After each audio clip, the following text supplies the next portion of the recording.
E acompanhe dos versos 7 até o verso número 11 desse capítulo e dessa passagem da palavra do Senhor. Tiago 5, você acompanhará comigo a leitura do verso 7 até o verso número 11. E diz assim, então, o texto da palavra do Senhor para a nossa meditação, e eu espero aplicação às nossas vidas essa noite também. Sede, pois, irmãos, pacientes até a vinda do Senhor. Este o lavrador aguarda com paciência o precioso fruto da terra, até receber as primeiras e as últimas chuvas. Sede vós também pacientes e fortalecei o vosso coração, pois a vinda do Senhor está próxima. Irmãos, não vos queixeis uns dos outros, para não serdes julgados. Eis que o juízo está às portas. Irmãos, tomai por modelo no sofrimento e na paciência os profetas, os quais falaram em nome do Senhor. Estes que temos por felizes os que perseveraram firmes. Tendes ouvido na paciência de Jó, e vistes que fim o Senhor me deu. Porque o Senhor é cheio de terna misericórdia e compassivo. Amados, a minha pretensão é fazer você entender o conteúdo dessa passagem. Mas Deus queira que ela também mexa com a sua vida, transforme a sua vida, produza de fato uma mudança essa noite na tua história, no teu caminhar, na tua procedência sobre a face da terra. Olha, a minha oração de verdade como pregador da palavra do Senhor é que a mensagem exposta nesse texto seja meio usada pelo Espírito Santo de Deus para agir de maneira poderosa no teu coração. Para que você não encare essa noite como ouvir mais um sermão, não. Mas que seja uma noite em que mais uma vez você se alimente da santa, da bendita, da eficaz palavra de Deus. Mas é notório para a gente perceber que agora Tiago muda o tom da prosa. Ele agora se dirige aos irmãos de maneira bastante paternal, de maneira bastante pastoral. Ele usa a palavra irmãos só nesse texto 3 vezes. No verso 7, sede pois irmãos. Depois no verso 9, irmãos. Depois no verso 10, irmãos. Ele agora tem algo para dizer para os irmãos. E ele tem algo muito especial para dizer aos irmãos. Ele tem uma mensagem muito oportuna para os irmãos. É muito importante a gente perceber essa linguagem, essa mudança que Tiago está fazendo aqui. Ele agora tem uma palavra de encorajamento para esses irmãos. E que palavra é essa? O que ele tem para dizer a eles? O que ele tem para dizer a nós essa noite? Qual é a mensagem que Deus tem para mim e para você essa noite? Ela está resumida para a gente na parte inicial do verso 7. Sede, pois, irmãos, pacientes até a vinda do Senhor. Amado irmão, essa é uma noite para você aprender que eu e você precisamos ser pacientes até a vinda do Senhor. Essa é uma noite que a gente precisa sair desse lugar de culto, voltar para os nossos afazeres da vida, voltar para a nossa vida diária e lembrar-se de que Deus nos chamou para sermos pacientes até a vinda do Senhor.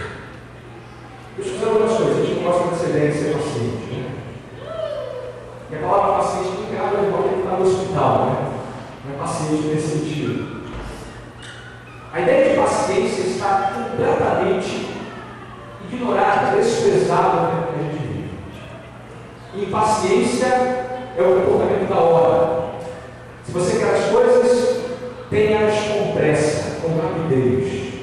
Não espere uma amanhã, faça hoje, agora, aqui.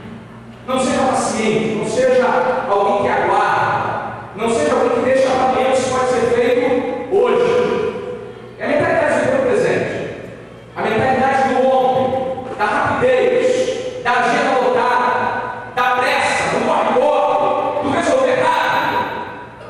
Não deixa que a gente pense de maneira completamente diferente sobre a vida. Seja paciente. Sabe que a palavra paciente aqui não tem a ver com apenas aguardar, não tem a ver com apenas esperar que algo aconteça. Não é a paciência da fila do banco, que aguarda a próxima vez de ser atendido no caixa. Não é a paciência do mercado, que entra na fila para poder ser atendido pelo caixa. Não é a paciência de quem agora a resposta de um concurso público. Não é essa paciência, não. Envolve isso, mas tem muito mais além disso. É curioso que essa palavra paciência, paciente, é a junção de duas palavras na língua original, o que o apóstolo escreveu no texto. É a junção da palavra grande com a palavra disposição. Tiago está dizendo, então, que eu e você temos que aprender a ter uma grande disposição. Mais curioso ainda, que no grego, a palavra paciente também pode ser traduzida pela palavra perseverante. Talvez há algumas traduções, inclusive, que falam aqui, sede, pois, perseverantes. Porque a língua original, a palavra paciente e a palavra perseverante é a mesma. Então a ideia que está aqui apresentada para nós no texto é a ideia de que eu e você temos que ter uma grande disposição, uma disposição inabalável, um espírito confiante que nunca se abate, uma firmeza, uma segurança quanto àquilo que vai nos acontecer e quanto àquilo que está preparado para nós até a vinda do Senhor. Tiago faz um apelo, faz uma exortação e dá àqueles irmãos uma palavra de encorajamento para que eles percebam que agora é hora de ser paciente, de ser paciente até a vinda do Senhor. E por que ele diz isso para essa gente, hein? Por que ele chama a atenção deles para esse grau de paciência que deve ser experimentado, vivenciado por eles na vida deles no dia a dia? Porque o apóstolo está preocupado em chamar a atenção deles para essa questão e para essa virtude tão importante, mas ao mesmo tempo tão ignorada por nós. Isso tem a ver com o contexto, irmãos. Tem a ver com o problema que eles enfrentavam naquele tempo. Você quer se lembrar? Já havia descrito nos versos anteriores, no capítulo 5 mesmo. O problema é que talvez muita gente naquelas igrejas que ele escreveu estava experimentando na pele. Lembra-se do que ele havia dito? Veja lá o verso 4 do capítulo 5 mesmo. Eis que o salário dos trabalhadores que ceifaram os nossos campos, que por vós foi retirado da causa, está clamando. E os clamores dos ceifeiros penetraram até os ouvidos do Senhor dos Exércitos. Aí veja o verso 6. Tendes condenado e matado o justo, sem que ele nos faça resistência. Tiago havia escrito um comportamento dos ricos, de uma riqueza que era sórdida, que era malvada, uma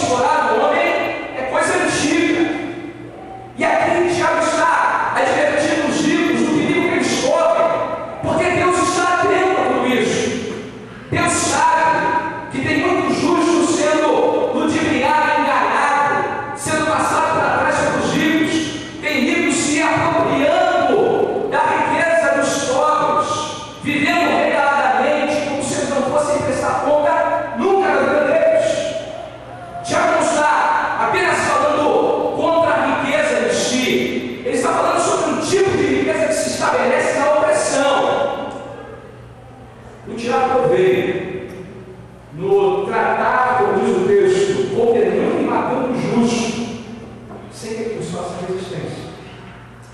Tiago sabe, irmãos, que tem muita gente na igreja que está experimentando isso. Gente que era trabalhador, que vivia dessa maneira. Tiago sabe que essas pessoas estão indo para os seus trabalhos e sabem que lá estão sendo levadas a esse tipo de situação. E ele diz para elas: tenham paciência. Eu sei que a fé de vocês está sendo colocada em xeque. Imagina a situação desses irmãos. Imagina.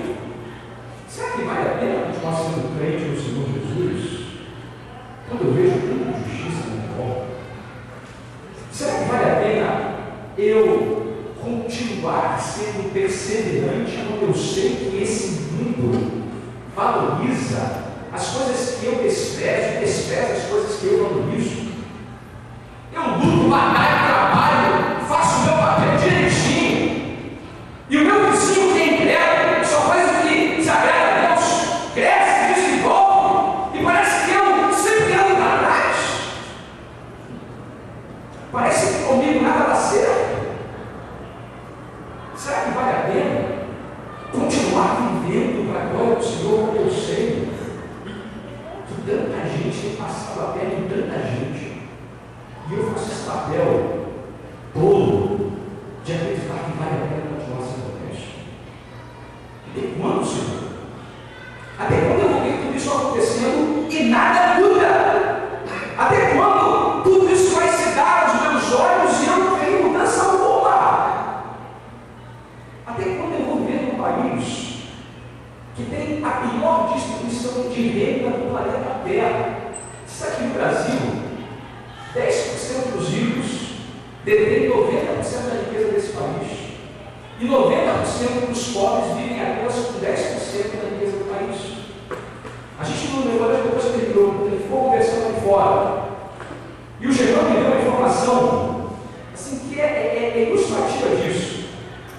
Ele falou que ele trabalha no restaurante Granfinos, né? Muitos Granfinos. Só tem carro blindado lá. Ele falou para mim: tem carro lá, só que eu não sei nem o nome do carro. Nunca vi igual. E ele chegou ao estado de dizer: esse restaurante se vende um vinho que vale 15 mil reais. Tem gente no Brasil que pode pagar por uma garrafa de vinho 15 mil reais. E tem gente no Brasil que vive por menos de 80 reais por mês. Outra estimativa é de 50 milhões de brasileiros vivem com menos de 80 reais por mês. Amados, nós somos 5 vezes campeões do mundo em termos de futebol. Nós somos recordistas do mundo em termos de justiça. Sabe, 50 mil brasileiros morrem por ano, vítimas de assassinatos, de bala perdida, de falta de segurança. E a gente se pergunta: por que isso tudo vai continuar? Será que vale a pena de fato continuar paciente, perseverante? Será que eu tenho para dizer? Ele diz: não. Ai, irmãos, sejam pacientes, perseverantes. Sabe por que ele diz isso? Porque ele diz que Deus não dá.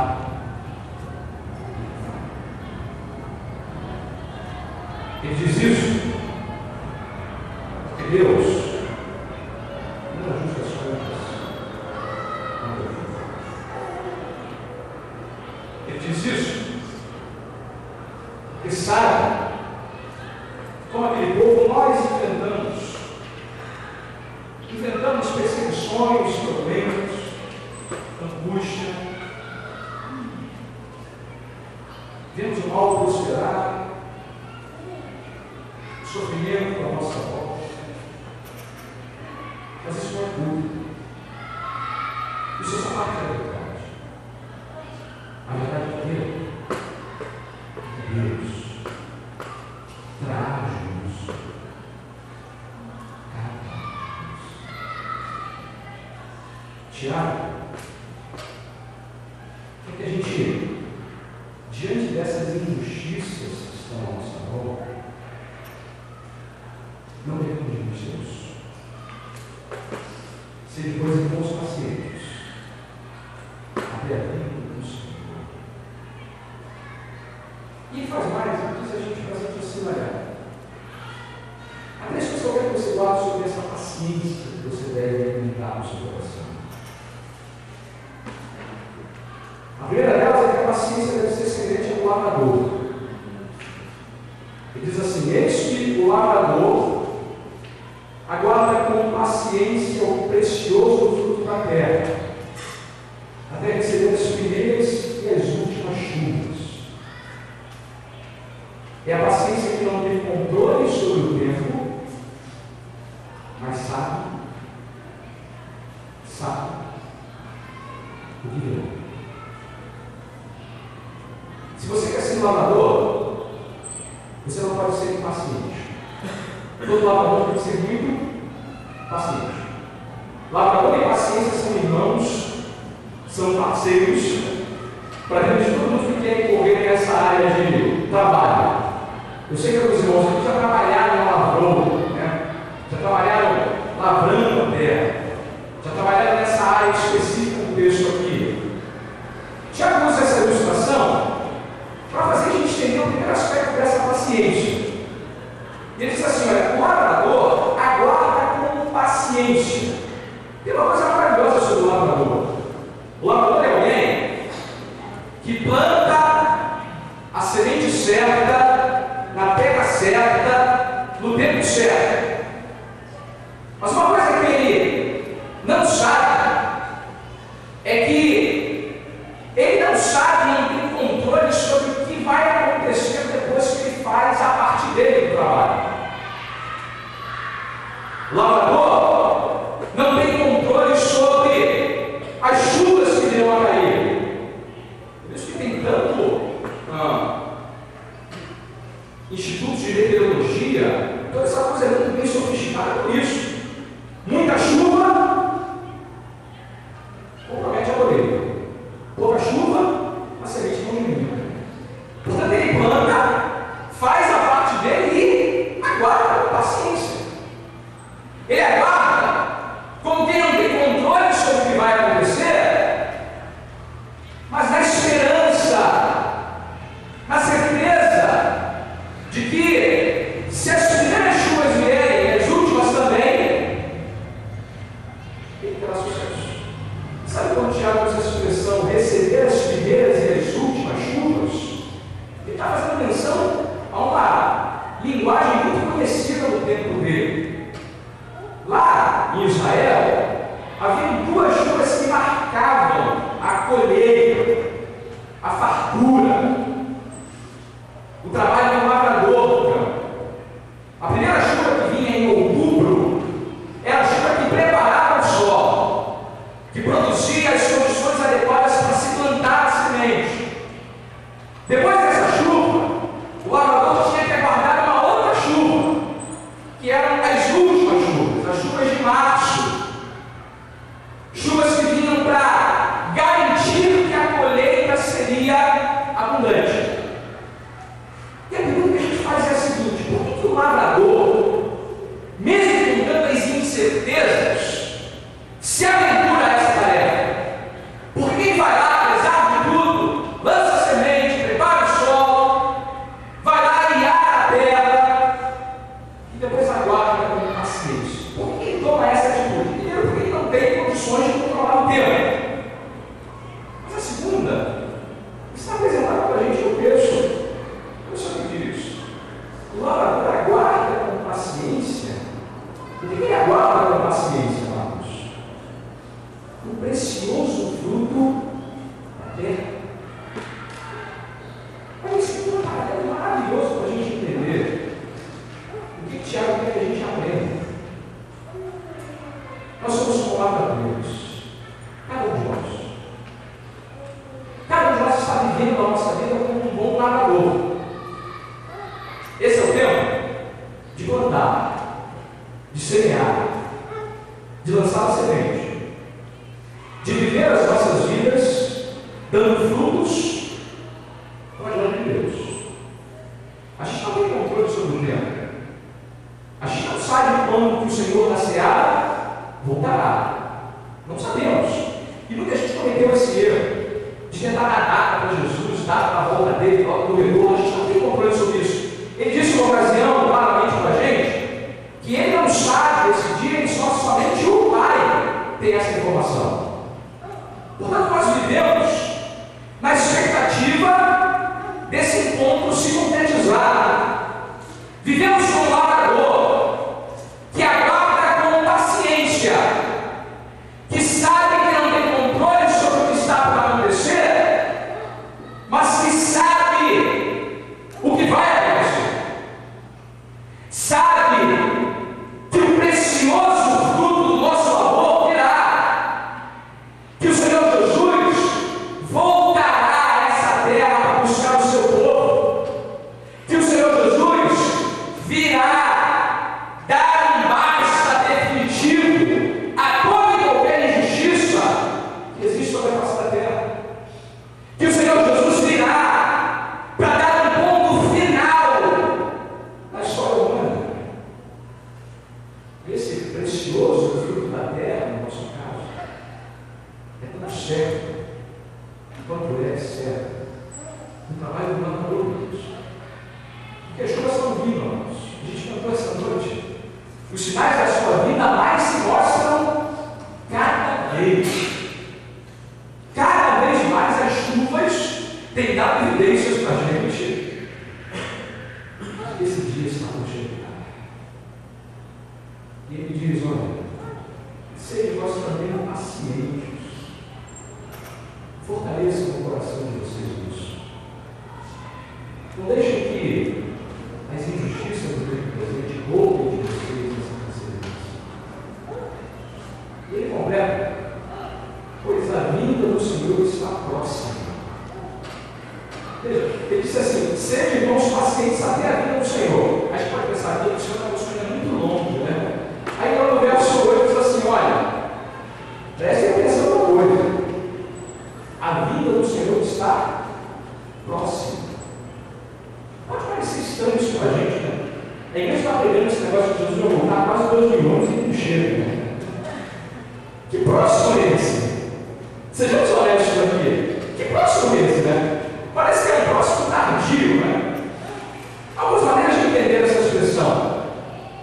O próximo aqui pode ter a ver com essa ideia muito presente no Novo Testamento de que os cristãos sempre alimentaram a iminência da chegada de Cristo. Eles sempre trataram esse tema não como algo distante deles, mas como algo muito próximo deles. A chegada do Senhor Jesus, a vinda dele, a parousia dele, é algo que mexia com a vida deles. Eles viviam na expectativa desse ponto. Portanto, o próximo aqui pode ser no sentido de eles terem o entendimento de que esse era um fato que de fato determinava e implicava no comportamento deles. Mas a outra maneira de entender esse próximo, Tiago está chamando a atenção para o caráter urgente dessa chegada. Uma das figuras que a Bíblia gosta muito de usar é que o dia do Senhor virá como ladrão. Ladrão. Ladrão é aquele que chega sem avisar, que chega para nos surpreender, que vem sem mandar telegrama, sem ligar para o celular, sem colocar no jornal da noite. O elemento surpresa é que faz o ladrão pegar a gente na curva, não é? A Bíblia, portanto, gosta de lembrar que o Senhor Jesus virá como ladrão. Ladrão. A chegada dele está próxima, porque quando ela chegar, muita gente estará despreparada. Não havia pergunta isso. Você está preparado para esse ponto? A sua vida de vida é como se esse dia pudesse acontecer amanhã e você estivesse pronto para ir. O lavrador aguarda com paciência, mas quando o fruto chega, só vem para contemplar o desejo que deseja refletia no coração dele.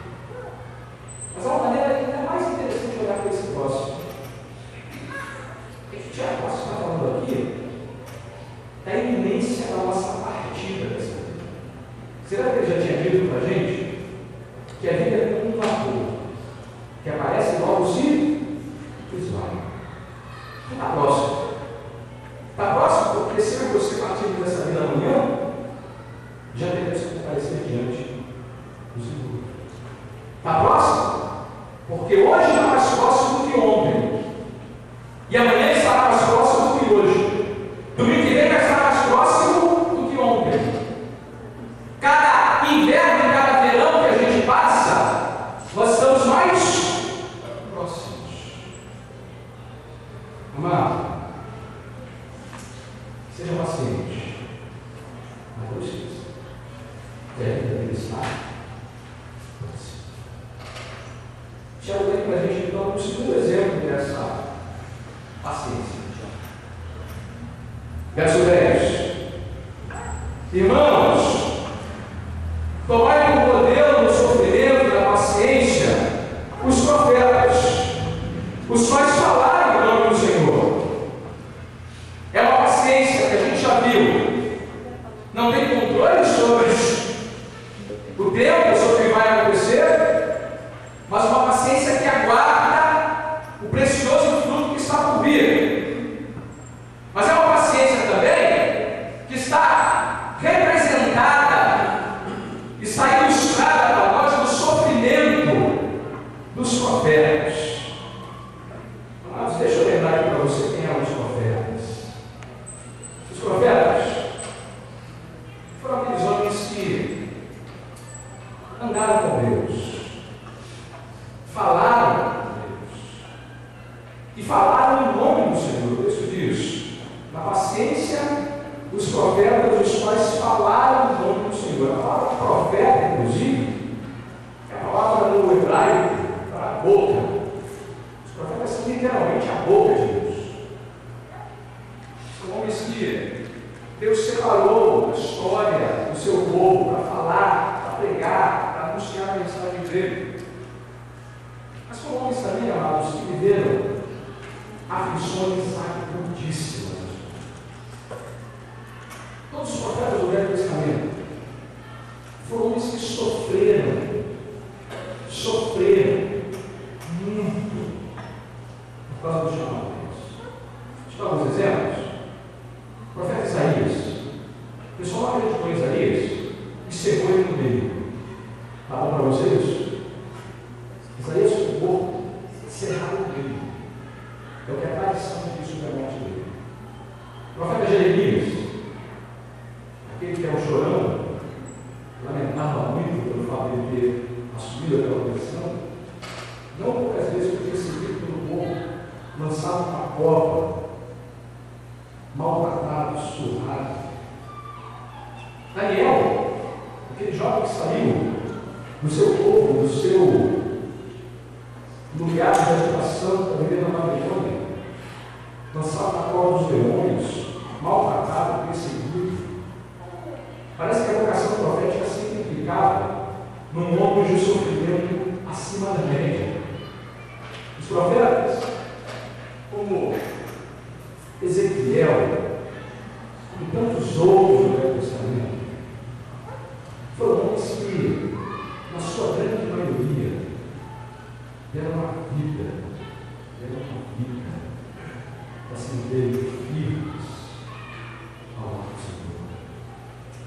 Aí Tiago diz assim: irmãos, essa é a hora de ser paciente, de ser perseverante e olhar para os profetas e perceber que eles ensinam para a gente que é possível sim continuar ao lado do Senhor, mesmo em meio a muito sofrimento. De que é possível sim, manter-se perseverante, paciente, firme, mesmo quando os sofrimento bate à nossa porta. Olha, se você sofre por ser cristão, bem-vindo ao time. Isso faz parte do pacote. No mundo tereis aflições. A porta é estreita, o caminho é apertado, e são poucos os que andam por ele. Essa ideia de que vida cristã não deve carregar consigo sofrimento é a maior balela e engano já contado para ele. Essa ideia de que cristão é alguém que não sofre, não tem absolutamente nada a ver com o modelo de vida cristã da Bíblia. É um modelo inventado pela cabeça de algumas pessoas que está enganando muita gente também. Mas para a Bíblia, se a gente quer ver piamente o Evangelho, não se engane. Eu e você padeceremos perseguições. Já o que a gente entenda é que o modelo dos profetas faz a gente perceber que eles andaram com Deus, anunciaram a mensagem de Deus, falaram em nome do Senhor e ainda assim experimentaram o sofrimento. Portanto, eu e você não podemos pensar de maneira diferente com Deus. Amado, você está sofrendo, é difícil continuar ao lado do Senhor.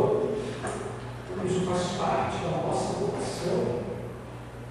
Mantenha-se firme, seja paciente. Faça desse texto uma verdade para vocês que temos por felizes os que perseveraram firmes. Olha, a felicidade da Bíblia não é a ausência de sofrimento. Felicidade da Bíblia é se manter firme, mesmo no meio dos sofrimentos. Felicidade da Bíblia é se manter perseverante, mesmo que isso custe muito para nós.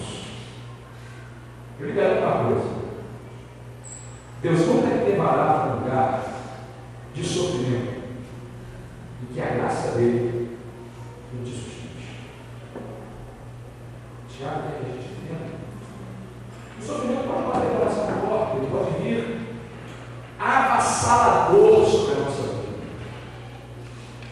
E essa é a hora de se manter. Essa é a hora de ser paciente. Essa é a hora de não se deixar. Se esses profetas conseguiram, e se eles viveram ao lado do Senhor, isso é o modelo que devemos fazer. Mas eu sei, olha, o meu coração me faz entender que eu sei quanto alguns de nós aqui sofrem situações agudas por causa da fé.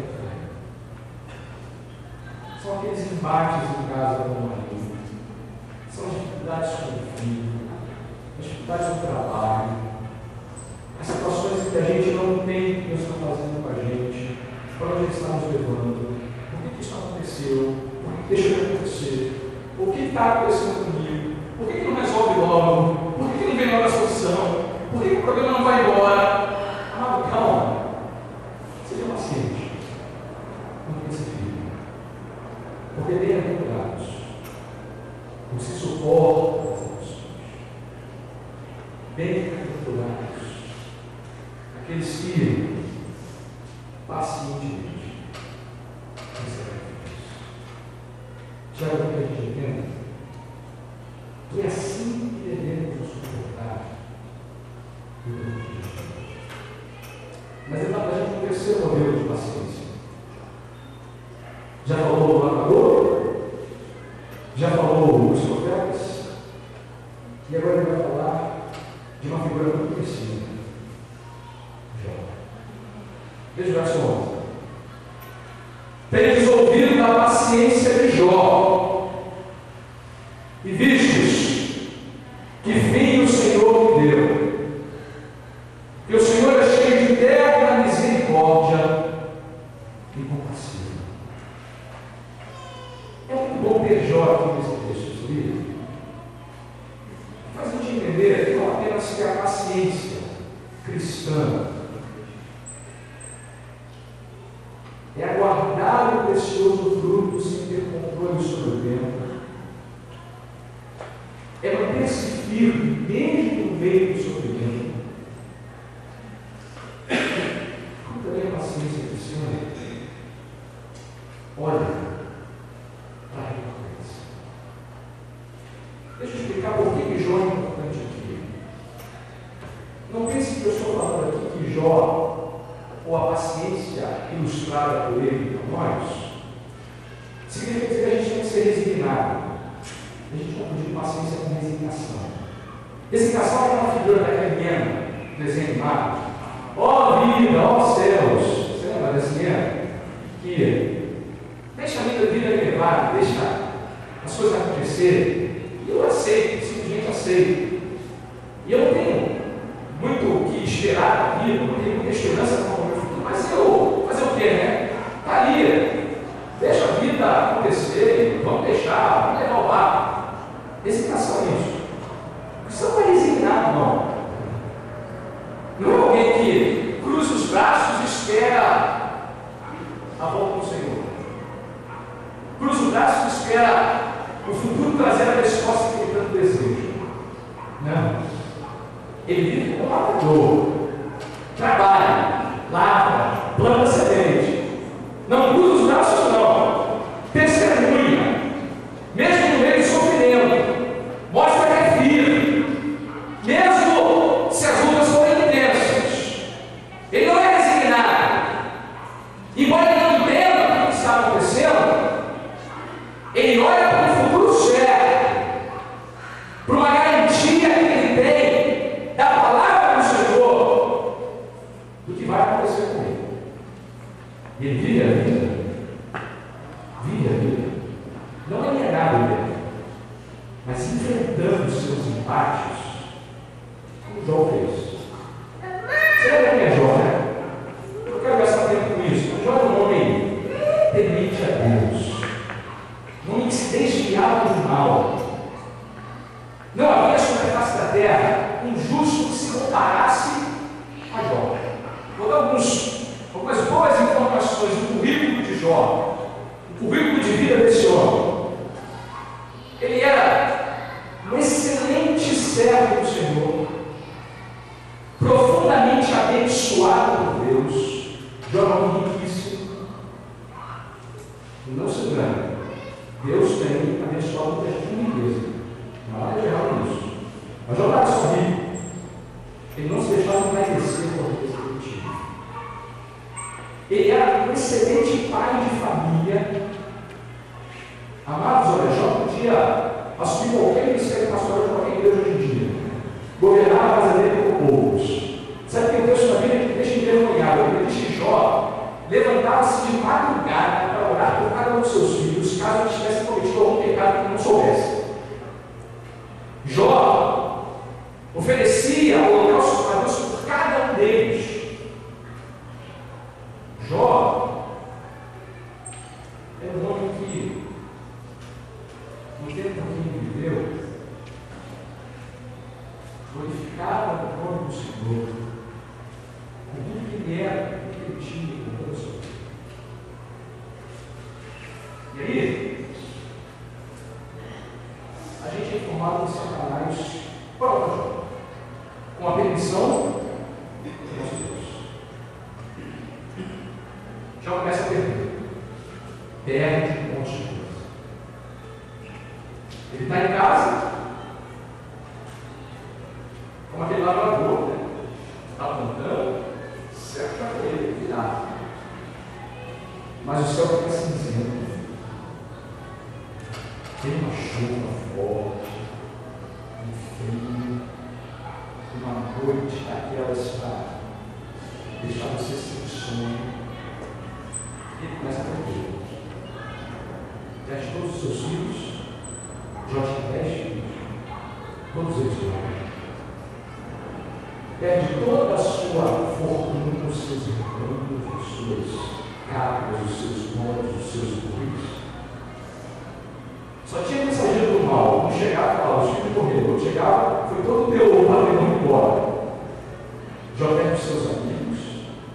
Todos os seus amigos começam a falar, Jó, você fez alguma coisa de errado com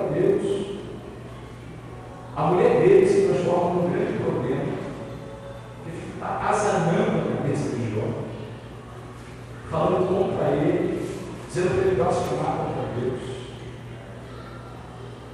A dor de Jó é tão intensa, mas tão intensa. O capítulo 2 diz que ele fica 7 dias sentado no pó de cinza, chorando a dor dele diante de Deus. A aflição de Jó é tão intensa, que a Bíblia diz que ele chega a afirmar na Escritura: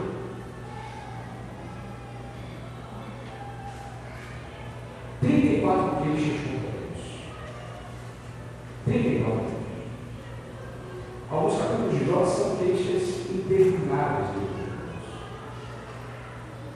16 vezes ele pergunta para Deus: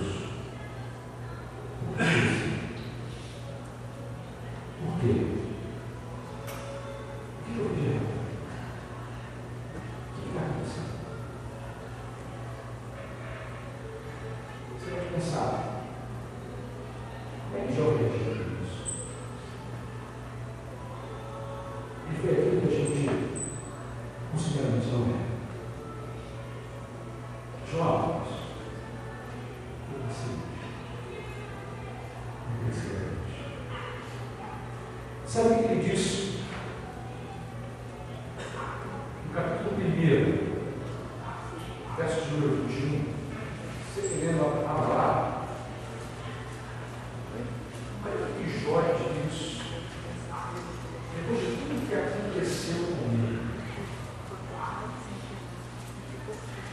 Versículo 21 e 22 do capítulo 1.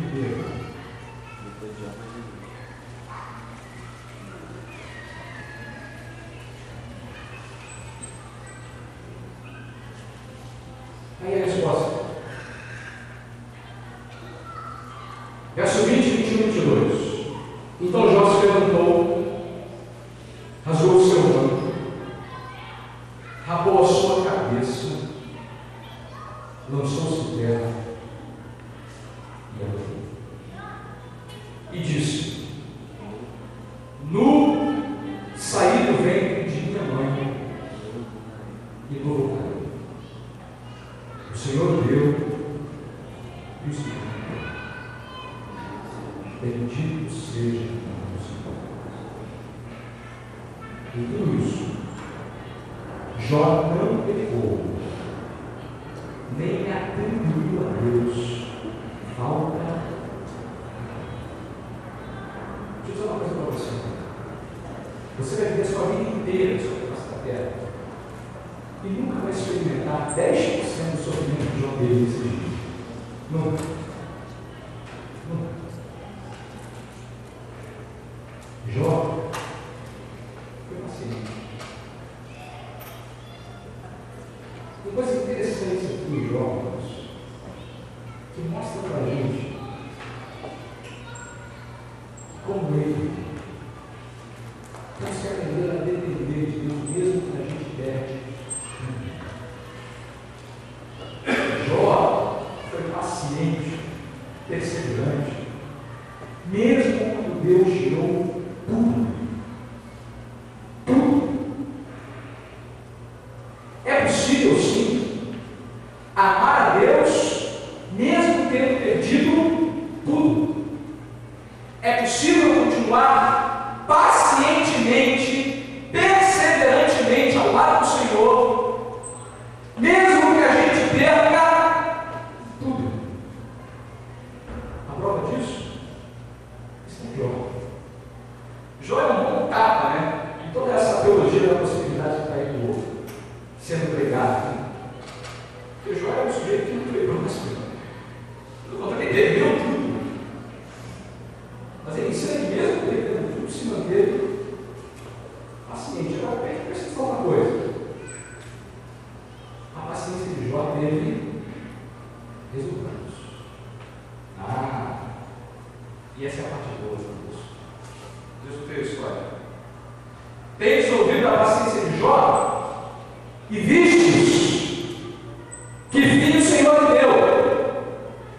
Qual foi o fim que Deus deu para Jó?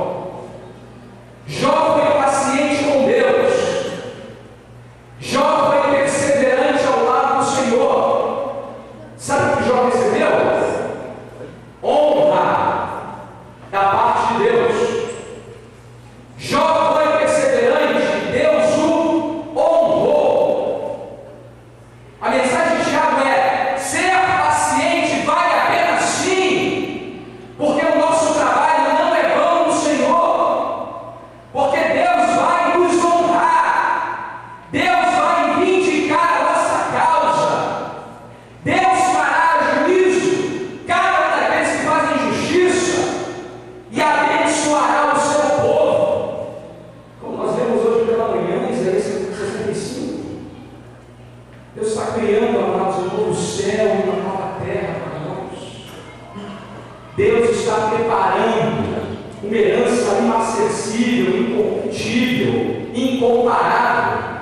A Bíblia diz que nem olhos viram, nem ouvidos ouviram, nem jamais penetrou no coração humano aquilo que Deus tem preparado para aqueles que o amam. Eu e você viveremos a eternidade usufruindo da herança, da graça de Deus sobre nós. Vale a pena sim continuar pacientemente, perseverantemente ao lado do Senhor, mesmo quando tanta gente não se importa com Deus, mesmo quando tanta gente não quer saber da mensagem do Evangelho, mesmo quando tanta gente debocha do nosso Deus, porque Deus honra aqueles que creem nele. Você sabe qual foi o fim que Deus deu para Jó? Primeiro, Deus não respondeu a pergunta de Jó. Jó sabe hoje a resposta, porque ele já está lá no céu, vendo o Senhor. Mas Jó tentou perguntar para Deus: por quê? Eu e você sabemos por quê. Jó não soube. Mas mesmo que ele não soubesse o porquê de Deus, Jó recebeu a recompensa do Senhor. Você lembra o que disse em Jó 42? Olha lá. Veja o que ele disse no texto de Jó 42.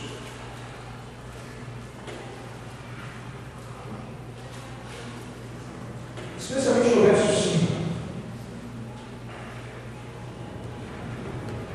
Ele disse: eu te conhecia só de ouvir, mas agora os meus olhos te veem.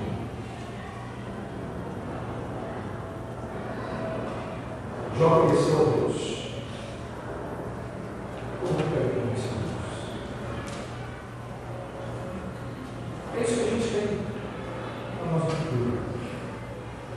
Aquilo que a gente vê hoje por enigmas, por espelho, será visto face a face. Eu e você veremos a Deus. Teremos comunhão com Ele. E aquilo que a gente só experimenta hoje por ouvir falar, nós veremos, nós conheceremos de fato. É isso que está na bem-aventurança. Conhecer a Deus e ser conhecido. Mas não foi só isso que Jó recebeu de Deus, não. Vá agora para o verso 10. Mudou o Senhor a sorte de Jó, quando ele chorava pelos seus amigos, e o Senhor deu-lhe o dobro de tudo que antes possuía. Então vieram a ele todos os seus irmãos, todas as suas irmãs, e todos quantos antes o conheceram, e comeram com ele em sua casa, e se condoeram dele, e consolaram de todo o mal que o Senhor lhes havia enviado. Cada um lhe deu dinheiro e um anel de ouro. Assim, abençoou o Senhor o último estado de Jó, mais do que Jó teve a sua causa vindicada pelo Senhor, porque ele pacientemente confiou em Deus. submeteu-se a Ele, mesmo que ele não pense que foi porque Jó era bonzinho, não. Não é. Olha para que Tiago termina o texto dele. E vistes que vim que o Senhor me deu, porque o Senhor é cheio de eterna misericórdia. Irmãos, podemos esperar a paciência do Senhor, porque o Senhor é cheio de eterna misericórdia. Vale a pena sim, manter-se ao lado do Senhor, entender que é hora de ser paciente, de ser perseverante, porque a vida dele está nossa. Logo, nossos olhos se abrirão na eternidade. Logo, o fim da espera chegará. Logo, a lavoura, a colheita, a semeadura trará um precioso fruto. Logo, o sofrimento que experimentamos aqui dará lugar a uma vida de paz, de muita paz, de muita alegria, de muito prazer, de plenitude de vida no Senhor. E mesmo que Ele tire tudo de nós, mesmo que Ele não nos dê nada de bom nessa vida, ainda assim, não há nada que se compare a herança que Ele tem reservado. Então, sejam aceitos até a vida. Feche seus olhos, Papai, ajuda-nos a sermos pacientes. Se temos permitido impaciência, inquietação, se a nossa fé é pequena, se a nossa percepção do futuro que nos aguarda ainda é muito, mas muito minúscula, que a tua palavra, o teu Espírito, nos faça enxergar a grandeza dessas coisas, que ela nos encha de esperança, de segurança, de certeza quanto ao futuro que nos aguarda. Que a gente viva o tempo presente, encarando cada obstáculo, encarando cada dificuldade, encarando cada problema, cada aflição, a certeza de teu filho virá para nos buscar, e logo, estaremos passando contigo. Papai, que essa palavra também incomode a vida daqueles que estão preparados para esse encontro. Para que teu Espírito nos faça entender que é hora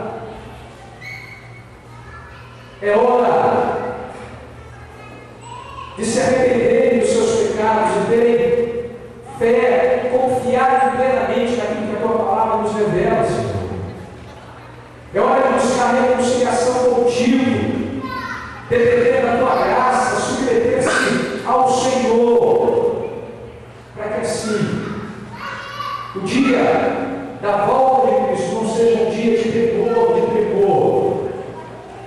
mas um dia de salvação, um dia de redenção completa dessas vidas. E que agora o amor de Deus o Pai, a graça soberana de nosso bendito Senhor e Salvador Jesus Cristo, a comunhão eterna do Espírito Santo de Deus esteja conosco, com todos aqueles que aguardam com paciência a vinda do Senhor, hoje e para sempre. Amém.